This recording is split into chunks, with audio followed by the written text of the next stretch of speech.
Hello everybody, my name is Steve Cannon and this is my final project presentation for the IDT G21 Instructional Design course.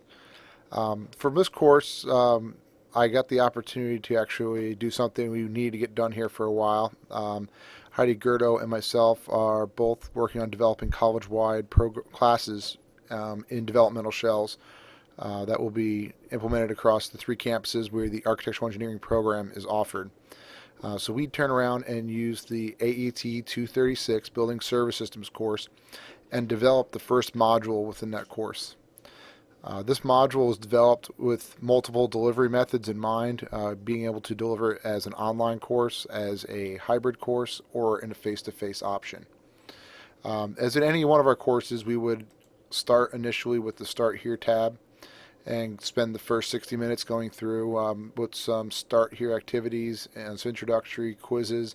The quiz basically just make sure that they followed through and actually read the materials and reviewed it and understood it to a point, so that way we cover our basis.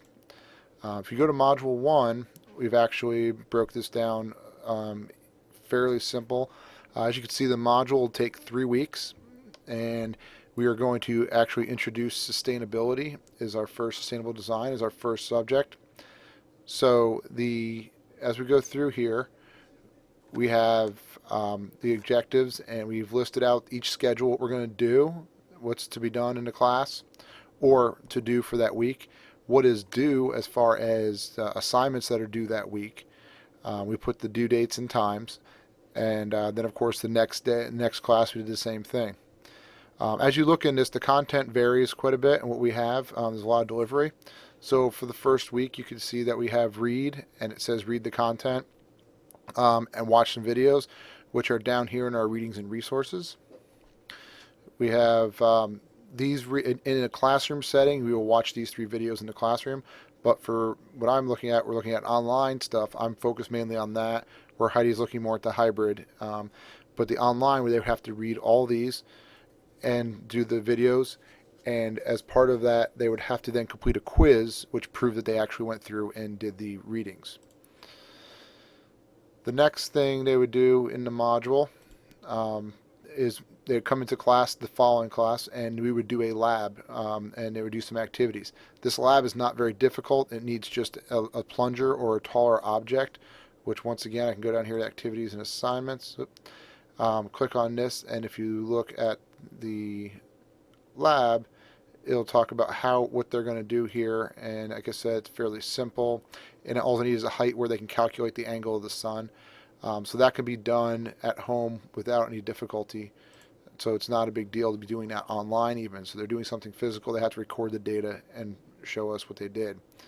And then the last thing we're going to do, on the 23rd, we will issue a poster assignment. I know some of us have been around the EPSCoR poster assignments and stuff that really help. If you go down to the activities and assignments, we have created a poster assignment where the students will research sustainable design. We'll assign them different things to research. They will design a poster, which will follow a basic poster template, which I have created here. And this template will give them an idea of what they want to put on there, information that we're looking for. So what we're being able to do now is with that poster, I also have an example of one that goes for guitars, something different. We like the way this was laid out, so we tried to follow this as well. But these posters are now presented in the next class. For an online option, we will have them do a screencast like I am doing now and explain the parts of the poster and explain what's going on, so they can teach each other.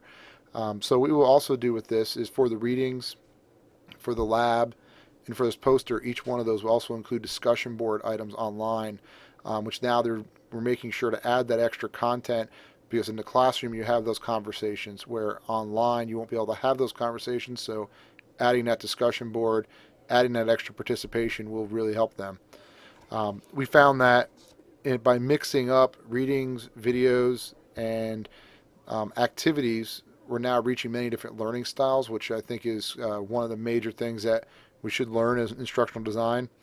and also by turning around and having them teach each other as resource is also helping them use each other as resources rather than everything staying just on the instructor to have to be the main source of knowledge. So this is just our first module. We are continuing to develop this. We actually have a workday scheduling college-wide for next week on the 18th to continue this process. So hopefully we can get a lot more done, as Heidi will be rolling this out as a hybrid course next semester. And the parts of the evaluation that we're looking at in Heidi and myself, we use the same rubric because we did work on this quite a bit together. The collaboration's been great in helping us developing this. But the main points that we're looking for are promoting communication between the student and the teacher, which I think we do a lot in here with a lot of interaction, a lot of hands-on and different learning styles. Are the necessary information and resources, are they here so that the student can perform these tasks and complete this course on their own? And is it easy to follow? Can the students navigate this course on their own and get through to everything, which I think it is. Especially having two people looking at it, it makes it a lot easier to develop that way. And integration of technology. And I think by using the multiple different programs, multiple deliveries, watching videos, reading online, you can also do the labs. It really does help integrate all that stuff as well. I'd love to hear your feedback on this, and hope you enjoyed my presentation. Sorry it wasn't all the flashy stuff. I'd love to put a little more stuff in there, but I want to try to keep this short. Thank you.